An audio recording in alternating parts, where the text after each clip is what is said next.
Class 7th। आज मैं आपको आपकी हिंदी की पूरक पाठ्य पुस्तक से पाठ 3 अम्बा और भीष्म समझाने जा रही हूँ। इसके पहले बेटा मैंने आपको कुरुवंश का क्रम समझाया था। सत्यवती के पुत्र चित्रांगद बड़े ही वीर परंतु स्वेच्छाचारी थे। एक बार किसी गंधर्व के साथ युद्ध हुआ, उसमें वह मारे गए। उनके कोई पुत्र न था, इसलिए उनके छोटे भाई विचित्रवीर्य हस्तिनापुर की राजगद्दी पर बैठे। विचित्रवीर की आयु उस समय बहुत छोटी थी, इस कारण उनके बालिक होने तक राजकाज भीष्म को ही संभालना पड़ा। जैसा कि बेटा मैंने आपको बताया था कि सत्यवती के दो पुत्र थे, चित्रांगद और विचित्रवीर। जो चित्रांगद थे बेटा, एक बार गंधर्व के साथ उनका युद्ध हुआ और वह युद्ध में मारे गए। अब चित्रांगद के कोई पुत्र नहीं था, इसलिए बेटा विचित्रवीर को ही राजगद्दी पर बैठाया गया, हस्तिनापुर की राजगद्दी पर बैठाया गया। जिस समय बेटा विचित्रवीर राजगद्दी पर बैठे उस समय वह बहुत ही छोटे थे, इसलिए जो राजकाज था वह भीष्म को ही संभालना पड़ा था। जब विचित्रवीर विवाह के योग्य हुए तो भीष्म को उनके विवाह की चिंता हुई। उन्हें खबर लगी कि काशीराज की कन्याओं का स्वयंवर होने वाला है। यह जानकर भीष्म बड़े खुश हुए और स्वयंवर में सम्मिलित होने के लिए काशी रवाना हो गए। जब बेटा विचित्रवीर अब बड़े हो गए, मतलब कि विवाह के योग्य हो गए, तो भीष्म को विवाह की उनके चिंता भी हुई। उसी समय भीष्म को ये पता चला कि काशीराज की कन्याओं का स्वयंवर होने वाला है, और यह सुनकर बेटा भीष्म जो है वह स्वयंवर में शामिल होने के लिए चल दिए, काशी के लिए चल दिए। देश विदेश के अनेक राजकुमार उस स्वयंवर में भाग लेने के लिए आए थे। राजपुत्रियों को पाने के लिए आपस में बड़ी स्पर्धा थी। क्षत्रियों में भीष्म की प्रतिज्ञा की प्रतिष्ठा अद्वितीय थी। जो प्रतिज्ञा उन्होंने ली थी बेटा, जो मैंने अभी पिछले पाठ में पढ़ाया कि भीष्म ने प्रतिज्ञा ली थी कि वह आजन्म ब्रह्मचारी रहेंगे, तो जो भीष्म ने प्रतिज्ञा ली थी वह जो है प्रतिष्ठा अद्वितीय थी। उनके महान त्याग और भीषण प्रतिज्ञा का हाल सब जानते थे, इसलिए जब वह स्वयंवर मंडप में प्रविष्ट हुए तो राजकुमारों ने सोचा कि वह सिर्फ स्वयंवर देखने के लिए आए होंगे, परंतु जब स्वयंवर में सम्मिलित होने वालों में भीष्म ने भी अपना नाम दिया तो अन्य कुमारों को निराश होना पड़ा। उनको क्या पता था कि दृढ़वती भीष्म अपने लिए नहीं वरन अपने भाई के लिए स्वयंवर में सम्मिलित हुए हैं।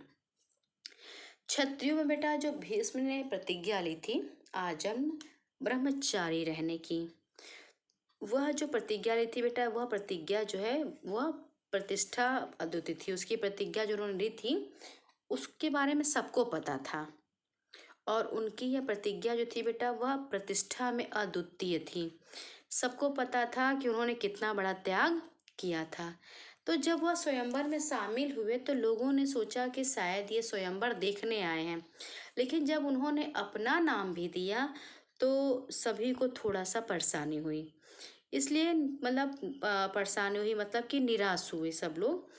लेकिन उनको क्या पता था कि जो भीष्म ने अपना नाम दिया है तो वह अपने लिए नहीं बल्कि अपने भाई विचित्रवीर के लिए उन्होंने जो है अपने लिए दृढ़वती भीष्म है वह अपने लिए नहीं बल्कि अपने भाई विचित्रवीर के लिए स्वयंवर में शामिल हुए हैं। सभा में खलबली मच गई। चारों ओर से भीष्म पर फबत्तियां कसी जाने लगी, माना कि भारतवंशी भीष्म बड़े बुद्धिमान और विद्वान हैं। स्वयंवर से इन्हें क्या मतलब, इनके प्रण का क्या हुआ, जीवन भर ब्रह्मचारी रहने की इन्होंने जो प्रतिज्ञा की थी, क्या वह झूठी थी? इस भांति सब राजकुमारों ने भीष्म की हंसी उड़ाई। यहाँ तक कि काशीराज की कन्याओं ने भी भीष्म की तरफ से दृष्टि फेर ली और उनकी अवहेलना सीख करके आगे की ओर चल दी। जैसा कि बेटा स्वयंवर में क्या होता है कि जो भी राजकुमार या क्षत्रिय शामिल होते हैं वह पंक्ति में ही खड़े रहते हैं स्वयंवर में, और जो कन्या होती है, जो वधू होती कन्या होती है, वो क्या करती है, अपने मन चाहे के गले में वरमाला डालती है। ये होता स्वयंवर, मतलब अपने आप वर को चुनना। तो जब सब लोगों ने बेटा भीष्म को देखा तो खलबली सी मच गई। लोग उनकी हंसी उड़ाने लगे, कहने लगे कि बड़े विद्वान और बुद्धिमान हैं। तो स्वयंवर से उनका क्या लेना देना, और क्या हुई उनकी प्रतिज्ञा जो उन्होंने की थी, क्या वह झूठी थी? तो राजकुमारों ने बेटा उनकी बड़ी हंसी उड़ाई। यहाँ तक कि जो कन्याएं थीं उन्होंने भी भीष्म की तरफ से दृष्टि हटा ली और अवहेलना करके, उनकी अवहेलना करके और आगे चल दी। भीष्म इस अवहेलना को सह न सके। उन्होंने सभी राजकुमारों को हराकर तीनों राजकन्याओं को बलपूर्वक रथ पर बैठा लिया और हस्तिनापुर को चल दिए। सौब देश का राजा साल्व बड़ा वीर था। काशीराज की सबसे बड़ी कन्या अम्बा उस पर अनुरक्त थी और उसको मन ही मन अपना पति मान चुकी थी। साल्व ने भीष्म के रथ का पीछा किया और उसको रोकने का प्रयत्न किया। इस पर भीष्म और साल्व के बीच घोर युद्ध छिड़ गया। भीष्म ने उसे हरा दिया, किंतु काशीराज की कन्याओं की प्रार्थना पर उसे जीवित ही छोड़ दिया। जब बेटा काशीराज की कन्याएं भीष्म की अवहेलना करके आगे की ओर बढ़ गईं, तो ये भीष्म को अच्छा नहीं लगा। वह इस अवहेलना को सह ना सके और भीष्म ने क्या किया, सभी राजकुमारों को जो सम्मिलित हुए थे उनको हराकर और तीनों राजकन्याओं को बलपूर्वक रथ पर बैठा लिया। काशीराज की सबसे बड़ी पुत्री थी बेटा अम्बा, वह और सौभ देश का राजा था साल्व। साल्व बड़ा वीर था। तो जो कन्या थी अम्बा, वह सौभ देश के राजा साल्व पर अनुरक्त थी, मन ही मन उसको अपना पति मान चुकी थी। जब भीष्म लेके जाने लगे बेटा, तो साल्व ने क्या किया, रथ का पीछा किया और भीष्म और साल्व का युद्ध हुआ। भीष्म ने साल्व को हरा दिया, लेकिन राजकन्याओं ने प्रार्थना की तो भीष्म ने उसे जीवित ही छोड़ दिया। क्लास 7th यहाँ पर बेटा थोड़ा सा हल्का है, लेकिन आप अपनी अपनी जो है पाठ्यपुस्तक से देखिएगा। भीष्म काशीराज की कन्याओं को लेकर हस्तिनापुर पहुँचे। विचित्रवीर के विवाह की सारी तैयारी हो जाने के बाद जब कन्याओं को विवाह मंडप में ले जाने का समय आया, तो काशीराज की बड़ी बेटी अम्बा एकांत में भीष्म से बोली, गांगे, मैंने अपने मन में सौभ देश के राजा साल्व को अपना पति मान लिया था। इसी बीच आप मुझे बलपूर्वक यहाँ ले आए। मेरे मन की बात जानने के बाद आप मेरे बारे में अब जो उचित समझे करें। बेटा भीष्म काशीराज की कन्याओं को लेकर सीधे हस्तिनापुर पहुंच गए और वहां पर विवाह की सारी तैयारियां हो गई थी। विचित्रवीर की विवाह की सारी तैयारियां हो गई थी। जब विवाह मंडप में बेटा कन्याओं को लेकर जाने लगे विवाह के लिए, तभी अम्बा जो थी उसने अम्बा एकांत में खड़ी थी और उसने भीष्म से कहा, गांगे, मैं सौभ देश के राजा साल्व को अपना पति मन ही मन मान चुकी हूँ और आप मुझे बलपूर्वक यहाँ ले आए हैं। अब आप मेरे मन की बात जान गए हैं, तो आप वही करिए जो आप उचित समझिए। अब आइए बेटा पेज नंबर 8 पर। भीष्म को अम्बा की बात जची। उन्होंने अम्बा को उसकी इच्छानुसार उचित प्रबंध के साथ उचित प्रबंध के साथ साल्व के पास भेज दिया और अम्बा की दोनों बहनों अंबिका और अम्बालिका का विचित्रवीर के साथ विवाह करा दिया। भीष्म को बेटा अम्बा की बात अच्छी लगी। उसने क्या किया, अम्बा की इच्छा के अनुसार प्रबंध किया और अम्बा को साल्व के पास भेज दिया। और अम्बा की दो बहनें थी बेटा, अंबिका और अम्बालिका, तो उन दोनों का विवाह विचित्रवीर के साथ हो गया। यहाँ देखिए बेटा, यहाँ पर सत्यवती से दो पुत्र थे ना, चित्रांगद और विचित्रवीर। चूंकि चित्रांगद मारे गए तो विचित्रवीर राजगद्दी पर बैठे। तो विचित्रवीर की दो रानियां थी, एक थी अंबिका और दूसरी थी अम्बालिका, जो काशीराज की पुत्रियां थीं।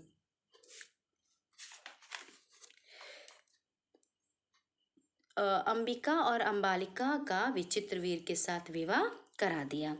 अम्बा अपने मनोनीत वर सौभराज साल्व के पास गई और सारा वृत्तांत कह सुनाया। उसने कहा, राजन, मैं आपको ही अपना पति मान चुकी हूँ। मेरे अनुरोध से भीष्म ने मुझे आपके पास भेजा है। आप मुझे अपनी पत्नी स्वीकार कर लें। पर साल्व ना माना। उसने अम्बा से कहा, सारे राजकुमारों के सामने भीष्म ने मुझे युद्ध में पराजित किया और तुम्हें बलपूर्वक हरण करके ले गए। इतने बड़े अपमान के बाद मैं तुम्हें कैसे स्वीकार कर सकता हूँ। तुम्हारे लिए अब उचित यही है कि तुम भीष्म के पास जाओ और उनकी सलाह के मुताबिक ही काम करो। अम्बा बेटा जिसे पति मान चुकी थी, मतलब कि साल्व को, उसके पास गई और सारी बातें उसको बताई। साल्व ने कहा कि मेरे अनुरोध से भीष्म ने अम्बा ने कहा कि मेरे अनुरोध से भीष्म ने मुझे आपके पास भेजा है और आप मुझे अपनी पत्नी स्वीकार कर लीजिए। लेकिन बेटा साल्व जो है वो नहीं माना। उसने कहा कि सारे राजकुमारों के सामने भीष्म ने मुझे हराया है और तुम्हें बलपूर्वक हरण करके ले गए हैं। अब मैं तुम्हें कैसे स्वीकार करूं? और अब तुम्हारे लिए यही उचित है कि तुम वापस भीष्म के पास जाओ और उन्हीं की सलाह के अनुसार कार्य करो। बेचारी अम्बा हस्तिनापुर लौट आई और भीष्म को सारा हाल कह सुनाया। उन्होंने विचित्रवीर से कहा, वत्स, राजा साल्व अम्बा को स्वीकार नहीं करता। बेचारी अम्बा हस्तिनापुर लौट आई और भीष्म को सारा हाल बेटा कह सुनाया। उन्होंने विचित्रवीर से कहा, वत्स, राजा साल्व अम्बा को स्वीकार नहीं करता। इससे विदित होता है कि उसकी इच्छा अम्बा को पत्नी बनाने की नहीं थी। अब उसके साथ तुम्हारा ब्याह करने में कोई आपत्ति नहीं रही है। पर विचित्रवीर अम्बा के साथ ब्याह करने को राजी ना हुए। अब बेटा अम्बा साल्व के पास गई। भीष्म ने साल्व के पास भेजा और साल्व ने फिर वापस उसको भीष्म के पास भेज दिया और अम्बा ने भीष्म को सारी बातें बताई। तो भीष्म ने बेटा विचित्रवीर से कहा कि साल्व अम्बा को स्वीकार नहीं करता है और ऐसा लगता है कि वह इसको अम्बा को पत्नी बनाना नहीं चाहता है। तो अब उसके साथ तुम्हारा विवाह करने में कोई भी आपत्ति नहीं है। पर विचित्रवीर अम्बा के साथ ब्याह करने के लिए बेटा तैयार नहीं हुए। अब देखिए, अम्बा ना बेटा इधर की हुई और ना अम्बा उधर की हुई। इधर विचित्रवीर ने ब्याह करने से मना कर दिया और भीष्म तो ब्रह्मचारी थे, उन्होंने प्रतिज्ञा की थी और साल्व ने भी नहीं स्वीकार किया। बेचारी अम्बा ना इधर की रही ना उधर की, कोई और रास्ता ना देख वह भीष्म से बोली, गांगे, मैं तो दोनों ओर से ही गई, मेरा कोई भी सहारा ना रहा। आप ही मुझे हर लाए थे, अतः अब आपका यह कर्तव्य है कि आप मेरे साथ ब्याह कर लें। अम्बा ने बेटा अंततः क्या कहा कि मैं तो दोनों ही ओर से रह गई, अब आप ही मुझे हर के लाए थे, तो आपका यह कर्तव्य है कि आप ही मेरे साथ विवाह कर लीजिए। प्रतिज्ञा ने उसकी बात ध्यान भीष्म ने उसकी बात ध्यान से सुनी और अपनी प्रतिज्ञा की याद दिलाकर बोले, अपनी प्रतिज्ञा तो मैं नहीं तोड़ सकता। उन्होंने अम्बा की परिस्थिति समझकर विचित्रवीर से दोबारा आग्रह किया, पर वह ना माना। भीष्म ने अम्बा को फिर समझाया और कहा कि सौभराज साल के ही पास जाओ और एक बार फिर प्रार्थना करो। लाचार अम्बा फिर साल के पास गई और उसकी बहुत मिन्नतें की, लेकिन दूसरे की जीती हुई कन्या को स्वीकार करने से सौभराज ने साफ इनकार कर दिया। अम्बा इस प्रकार 6 साल तक बेटा हस्तिनापुर और सौभ देश के बीच ठोकरें खाती फिरी। उसने अपने इस सारे दुख का कारण भीष्म को ही समझा। उन पर उसे बहुत क्रोध आया और प्रतिहिंसा की आग उसके मन में जलने लगी। भीष्म ने बेटा अम्बा की बात सुनी और प्रतिज्ञा की याद दिलाई, क्योंकि अम्बा ने कहा कि आप विवाह करिए, तो उन्होंने प्रतिज्ञा की याद दिलाई और परिस्थितियों को समझते हुए बेटा भीष्म ने फिर विचित्रवीर से कहा कि विवाह के लिए फिर से कहा, लेकिन बेटा विचित्रवीर तैयार नहीं हुआ। तो भीष्म ने कहा अम्बा से कि ऐसा है कि तुम अब फिर से सौभ राज साल के पास चली जाओ। कहा कि सौभराज साल के पास चली जाओ। अम्बा गई बेटा, उसने बहुत सारी मेहनतें की, लेकिन साल्व ने कहा कि मैं दूसरे के द्वारा जीती हुई कन्या को स्वीकार नहीं कर सकता हूँ, क्योंकि भीष्म ने जीता था, उसे स्वीकार नहीं कर सकता हूँ। इस तरह से बेटा अम्बा 6 साल तक हस्तिनापुर से सौभराज और सौभराज से हस्तिनापुर जो है फिरती रही। और बेटा उसने इन सारे दुखों का कारण भीष्म को ही सारे दुख का कारण समझा और प्रतिहिंसा की आग उसके मन में अब जलने लगी। भीष्म से बदला लेने की इच्छा से वह कई राजाओं के पास गई और उनको अपना दुखड़ा सुनाया। भीष्म से युद्ध करके उनका वध करने की उसने राजाओं से प्रार्थना की, पर राजा लोग तो भीष्म के नाम से ही डरते थे। किसी में इतना साहस ना था कि भीष्म से युद्ध करे। क्षत्रियों से एकदम निराश होकर अम्बा ने तपस्वी ब्राह्मणों की शरण ली। तपस्वियों ने कहा, बेटी तुम परशुराम के पास जाओ, वे तुम्हारी इच्छा अवश्य पूरी करेंगे। तब ऋषियों की सलाह पर अम्बा परशुराम के पास गई।